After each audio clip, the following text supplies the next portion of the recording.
informasinya wah benar-benar luar biasa banget dan ini sangat nambah wawasan banget. Harus dijadwalin series 2. Series 2 nih kayaknya harus ada deh.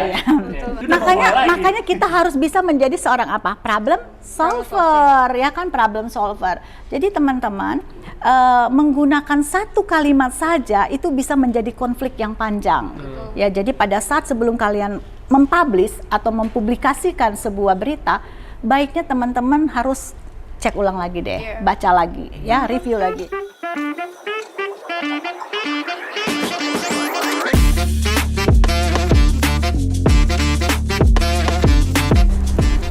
Halo warga, kembali lagi di podcast Beyond the Books. Masih sama saya juga, Dean Fauzi. Tapi kali ini saya nggak sendiri. Ada Kamala sama Kak Iqbal. Nah, alhamdulillah, pada nggak nyasar ya? Enggak, untuk yang nyasar kali ini udah nggak nyasar. Udah 2 kali datang sini ya. Betul. Oke, guys, jadi hari ini mau ngapain sih kita di sini ya? Nah, jadi hari ini kita mau ngomongin terkait masalah jurnalis nih. Ya, sesuai dengan topik judul kita nih, jurnalis kok gitu sih? Nah, jadi sebenarnya ada beberapa etika, ada hukum yang memang perlu dijalankan atau dipatuhi sama jurnalis. Berhubung saat ini udah masuk ke tahun politik ya, Kamala ya, Kak Iqbal ya. Jadi benar-benar jurnalis tuh kita butuh informasi yang benar-benar aktual. Betul. Bukan menjadi sebagai alat kendaraan lah ya. Iya. Seperti itu. Nah, untuk ngebahasnya kita juga ada kedatangan tamu. Ada Ibu Seretina. Halo. Terima kasih Bu udah datang. Wah, ini kalau nggak salah tadi saya dengar rumah di Bekasi nih Bu. Iya, Itu jauh banget luar jarak biasa dari sini pokoknya ya, Bu. ada. Jauh banget. Perjuangan sampai sini nih. Perjuangan banget. Tapi Dan- senang-senang. Alhamdulillah. Tapi nggak nyasar kan ya, Bu? Enggak. Enggak dong. Dan ini di bener-bener di apa ya? Diselingin banget, kita disempet-sempetin padahal jadwalnya abis ini harus jalan lagi Bu ya. Padat ya Bu ya? Sibuk banget ya, Bu ya? Sibuk banget. Nah, buat teman-teman nih guys, jadi siapa sih Ibu Serepina? Nah, Ibu Serepina ini adalah dosen di Universitas Empu Tantula. Ini dosen pengampu kita nih untuk masalah sih, bukan masalah ya, mata kuliah ya, karena hukum tidak ada yang bermasalah, orangnya yang bermasalah ya. Ya, jadi hukum dan media pers nih. Nah, Ibu Serepina ini dia itu benar-benar kompeten dan memang ada seorang jurnalis banget deh. Kemarin tuh sempat Bu Serepina cerita tuh, bahkan dia kalau pulang naik kereta aja masih sempet-sempetnya mencari informasi untuk bisa di-share. Betul banget. Ya. Sangat menyempatkan waktunya untuk para mahasiswanya juga. Benar, untuk berbagi. Nah, ini benar-benar kita beruntung banget nih Bu Serepina, mohon maaf bangetnya kita mengganggu jadwalnya. Keren. Terima kasih udah disempatkan keren. datang ke sini ya, Bu ya. Effortnya nggak main-main ya Bu ya? Oke, nah jadi teman-teman itu akan kita bahas. Nah, karena kita benar-benar waktunya terbatas banget nih ya. Jadi mungkin kita mulai aja Bu Serepina. Nah, ini Mala udah ada yang mau ditanyain sama Mala nih. Jadi benar-benar kita pengen tahu nih Iya. sebenarnya Aduh, etikanya luar tuh biasa seperti apa sih, kok banyak jurnalis yang sepertinya kalau kita lihat agak beda ya gitu. Apalagi di zaman sekarang kan banyak banget jurnalis baru nih, Bu ya. Betul. Itu ada nggak sih, Bu, kayak skill dan knowledge apa aja nih yang harus dimiliki sama jurnalis baru ini nih, Bu? Iya. Aduh, ini anak-anak mahasiswa Universitas Empu Tantula. Kita beri tepuk tangan. Luar biasa pokoknya deh ya. Tapi kalau bicara jurnalis itu tidak bisa satu sesi ya. Iya, jadi bisa nanti panjang lagi, bisa undang lagi. Betul ya dengan Apalagi para kita jurnalis harus yang series. lain ya. Iya. Jadi kalau berbicara jurnalis yang penting dan knowledge yang harus ada itu tentu ya wawasan ya, yang berwawasan luas ya. Kenapa teman-teman itu selalu ditantang sama ibu membuat blog? Ada maksud nggak? Wah, Untuk kreativitas nggak sih, Bu? Kreativitas, terus buat sharing apa? informasi. Iya, sharing Informasi, terus ngapain lagi? apa lagi ya? Karena memang kita sebagai mahasiswa, apalagi di bidang mata kuliah ini ya, kita benar-benar harus bisa memberikan informasi yang jangan sampai salah gitu. Bu, Iya, ya. betul. Harus aktual gitu, sesuai Aktual. Nah, teman-teman, tantangan blog itu adalah ingin sekali ibu itu, teman-teman itu nanti bisa menuju kreativitas menulisnya lebih bagus. Ya, yang kedua, teman-teman itu diharapkan sama ibu ya, pola kreativitasnya di dalam menyusun rangkaian kata demi kata itu benar-benar mempunyai makna ya. Nah, selama ini teman-teman buat di blog itu untuk apa? Itu ibu ingin teman-teman tidak hanya pakar dan piawai di dalam humas ya atau digital, Tetapi yang paling utama adalah jurnalis. Sebagai seorang jurnalis, humas memerlukan jurnalistik. Iya. PR writing namanya, ya kan? Digital juga perlu, namanya konseptor, ya. Digital mendesain, mengkonsep, ya. Dia punya kreator, dia menjadi seorang konseptor, ya kan? Lalu mediator dan problem solver, itu digital itu. Jadi dia bisa menuju ke sana karena dia punya konsep. Nah, kenapa jurnalis itu harus mempunyai nilai lebih? Nilai lebihnya adalah kepiawaian dan kepintaran dia di dalam menampung ataupun membuat sebuah resume setiap liputan yang ada di lapangan. Nah, contohnya begini. Sepanjang perjalanan saya tadi, ya, tadi pagi saya tuh keluar naik kereta loh. Ya. Itu pasti Banyak sekali informasi yang saya terima pagi-pagi. Kayak saya bilang kan, Nah, ini benar-benar iya, saya manfaatkan itu gitu ya. Kegiatan Walaupun saya pagi, tapi lihat iya. kalau main bola kayak Messi. Jadi dia harus bisa scan sekitar tuh ada apa Iya, sih. iya. Itulah Ibu Serevina ya. Nanti teman-teman itu sudah menuju ke sana itu ya. Kenapa? Karena saya ingin sekali berbagi. Mungkin orang di luar sana tidak tahu, tetapi karena informasi yang saya miliki, maka orang tahu ya. Misalnya contoh di dalam perjalanan saya melihat ada yang asik membuat PR bisa aja di samping saya atau dia chatting ya. Kemudian ada tangan ke atas lalu dia tetap mainkan menggunakan satu handphonenya seperti Iya. ini ya. Sering Pernah banget lihat ya, nggak? sering Pernah banget, lihat sering ya? Biar kesemutan juga. Iya Iya. benar. Nah, berarti gadget ini mempunyai makna ya, Betul. ya dan mempunyai kecintaan tersendiri gitu ya, kecintaan tersendiri. Karena di dalam handphone dia ini beritanya banyak banget yang bisa menghasilkan cuan. Ya, menghasilkan cuan. Begitu juga saya, ya. Jadi handphone ini handphonenya murah ini ya. Isinya bisa menghasilkan. Iya, nah Bagaimana itu ya. Tapi bagaimana caranya satu handphone ini bisa digunakan berbagi, kemudian saya dapat cuan, lalu saya bisa memberi berkat sama orang lain. Nah, itu yang harapan saya sebagai pendidik atau dosen ya. Nah, harapan saya kalau jadi jurnalis, kenapa orang jurnalis harus pintar atau segala macam? Sebenarnya nggak pintar juga sih ya, tetapi kreativitas dia menulis atau meliput, rasa percaya diri dia untuk mengangkat sebuah berita hingga dia mampu untuk mempublikasikan, itu adalah sudah dikatakan bagus ya. Makanya teman-teman tidak harus sebagai jurnalis dia punya card dulu ya. Nah, lalu dia bisa meliput, tidak ya. Tapi teman-teman sekarang ini sudah bisa meliput ya, sudah bisa meliput, membuat berita, lalu coba untuk menghubungi salah satu wartawan yang mungkin kenal. Teman-teman bisa berbagi sama si wartawan itu atau berbagi sama ibu sebagai jurnalis. Bu, ini ada berita nih, nanti saya akan konsep itu menjadi sebuah berita yang viral. Nah, tapi bagaimana caranya? Punya teknik. Nah, teman-teman kan semua belajar di mata kuliah yang berbeda-beda, ya kan? Betul. Berbeda-beda. Kamu pernah belajar mata kuliah apa yang terkait dengan writing? Sudah pernah belum? Sampai saat ini kayaknya belum deh Bu.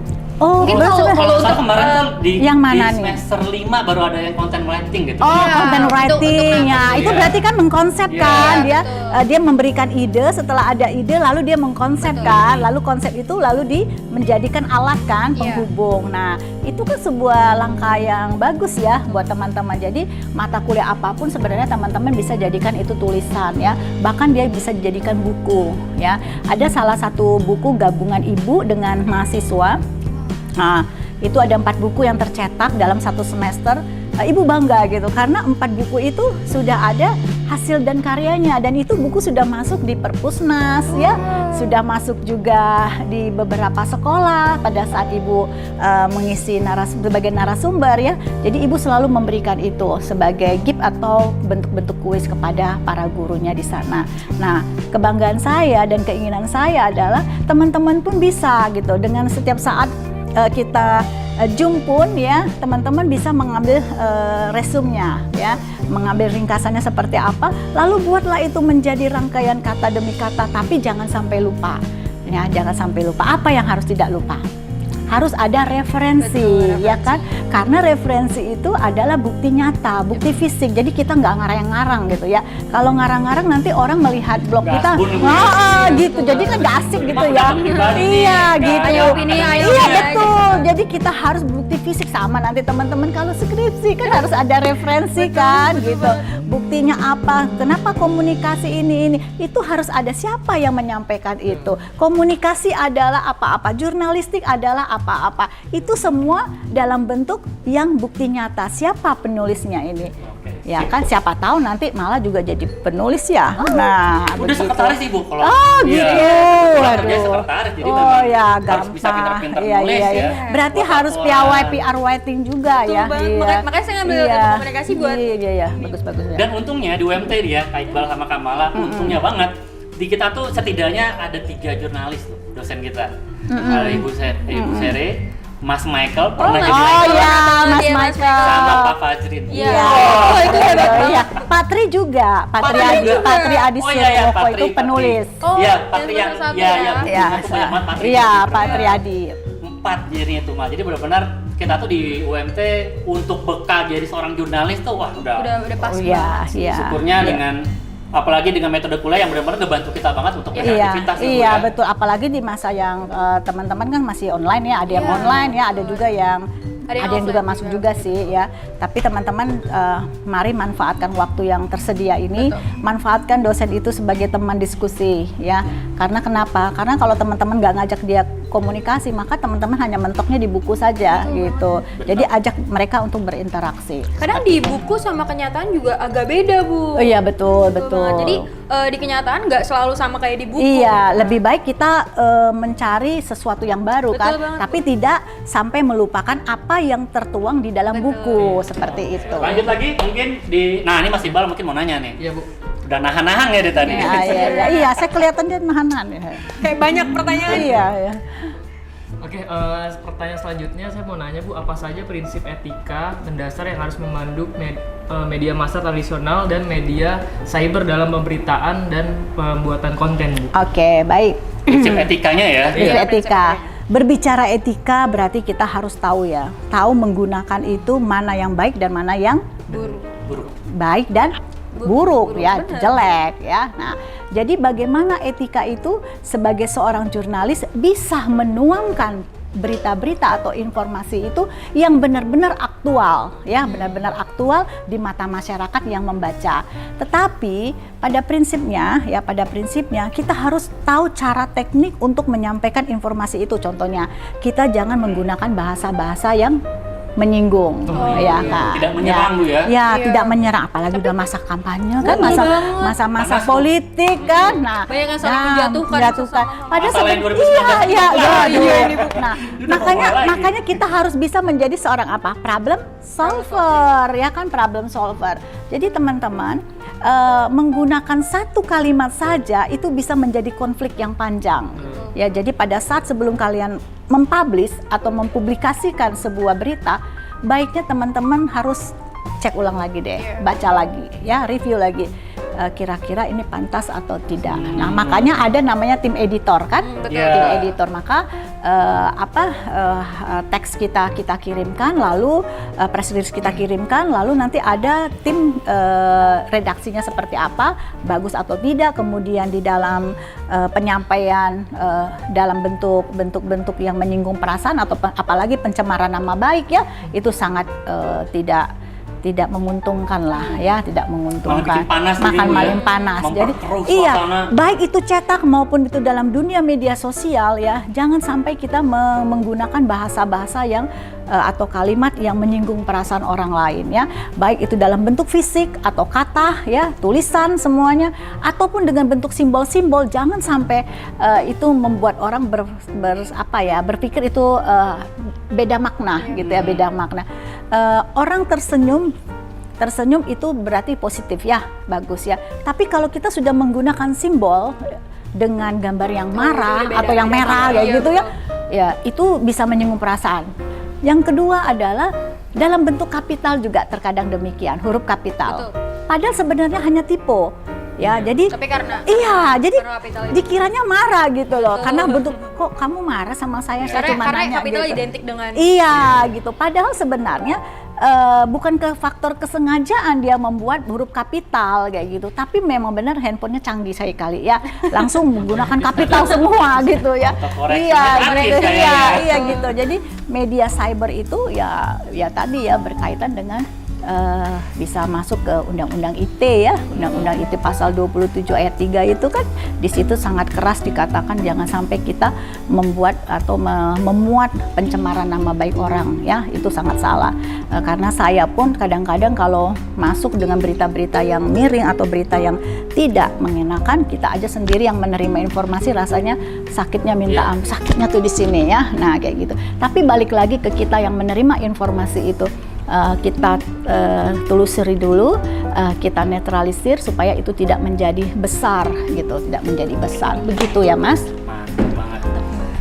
Jadi benar-benar cara penulisan tuh Iya, ya, betul. Itu foto, sangat berpengaruh tampil. banget. Iya. Emang Jangan gimana, memuat kata-kata pencemaran atau Makanya kalau lagi berantem sama pasangan jangan chatting Bu. jangan.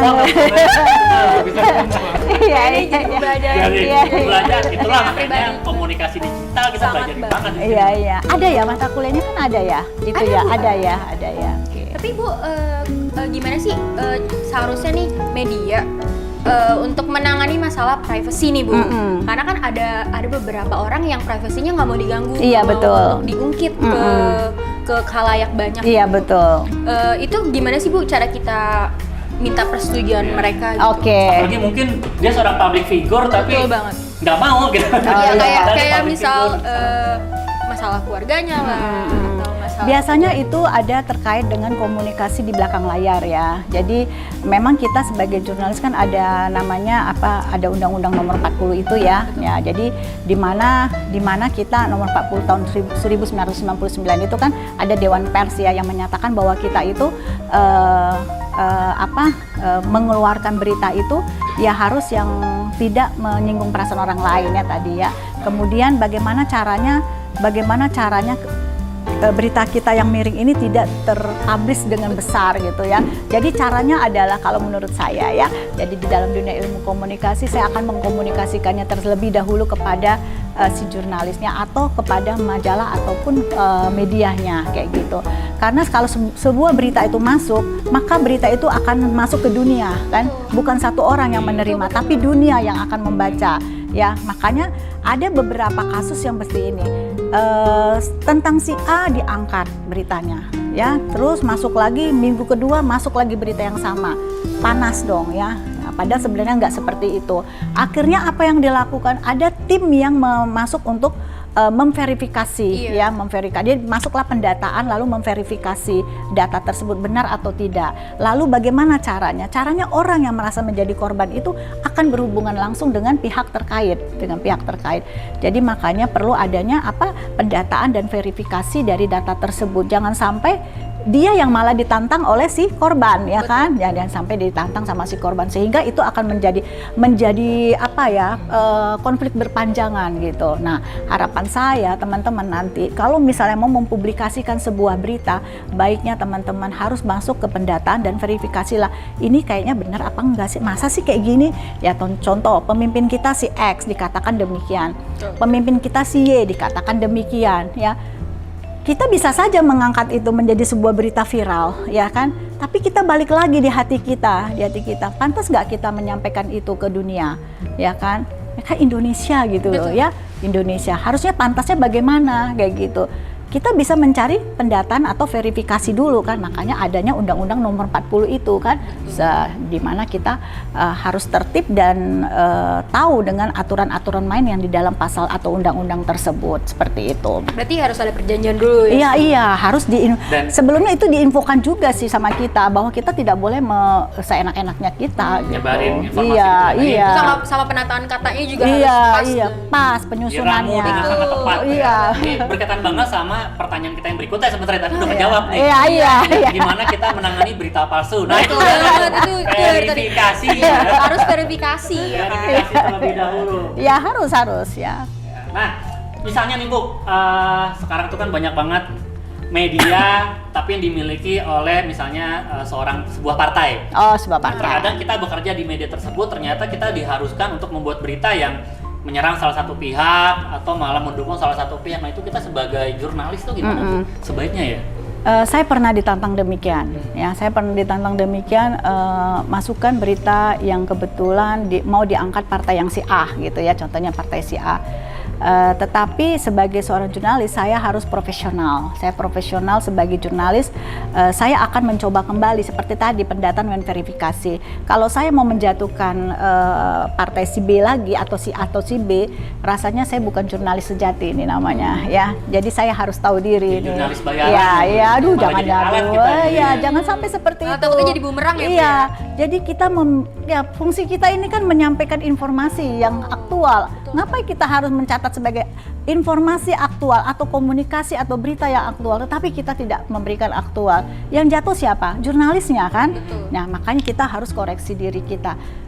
Dia mau ngasih uang kita sekian banyak pun, ya, kita harus bertanya-tanya malah justru, ya, jangan sampai seperti itu atau terpancing dengan keinginan-keinginan dari pihak-pihak yang ingin memanfaatkan kita. Tetapi cobalah apa yang bisa kita sampaikan yang selama itu positif tentang si A, si B, si C sampai si Z, ya, itu sampaikanlah apa adanya. Tetapi kalau kita bermain dengan gimmick atau kata-kata yang mungkin membantu memotivasi ataupun menyindir sedikit aja, ya, kita harus kaji ulang lagi gitu. Pantas apa tidak gitu. Makanya ada tim editor dari setiap media itu. Betul. Gitu. Berlapis-lapis. Iya. Kalau saya seperti itu, ya, contoh nanti kalau teman-teman lihat ya beberapa artikel saya di majalah Narwastu, ya, kemudian itu semua berkaitan dengan sebenarnya sindiran gitu ya, sindiran. Tapi sindiran itu malah membangun motivasi kepada orang yang membaca kayak gitu. Sindiran Iya, halus iya. berarti, Bu, ya? Jangan sampai seperti itu loh, karena ini kasusnya ada. Nah, seperti itulah maksudnya.